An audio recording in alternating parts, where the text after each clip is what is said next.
поэтому это правосудие будет судить все наши поступки, что мы совершали, понимаете? Не Бог будет судить, а Слово Его, понимаете? То, что уже Он создал, то, что уже решено, определено, оно будет судить, понимаете? Потому что Он сказал, что это зло. И те люди, которые, они все равно знали, что это зло, но продолжали, им не будет это прощено, если они не покаются и не будут жить новой жизнью. Աստված ասեց իր խոսքը եւ վերջ, էլ չի քննարկում, եւ ով ինչ մարդ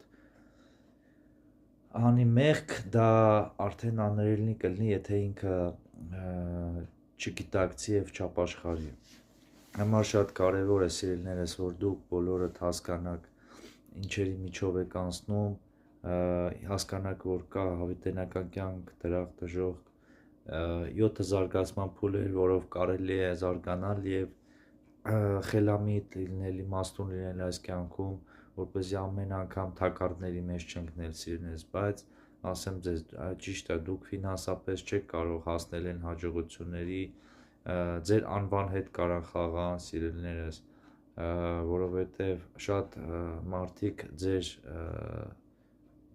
լավը չեն ուզում, որովհետեւ իրանք ուզում են մենակ ձեզ գցեն, հասկանում եք, այն ճշմարիտ ուղուց, որ կան, դա ամբարտավանություն է. И много людей есть, которые хотят вас сдвинуть с того правильного места, как вы определились, то есть лицемерием и гордыней, они, вот высокомерием, они всегда будут портить вам жизнь. Почти 99% людей вокруг вас. Սիրելիներս, այդ ամբարտավանները, գոռոզները, նրանք 99% են ձեր կյանքում, իմացեք, որ նրանք են քանդում ձեր կյանքը եւ դուք պետք է հասկանաք ով է իրական ձեր ընկերը, առաջինը հասկանաք, որ դուք ձեր համար թշնամի եք, որ ել չանեք այդ սխալները, սիրելիներս.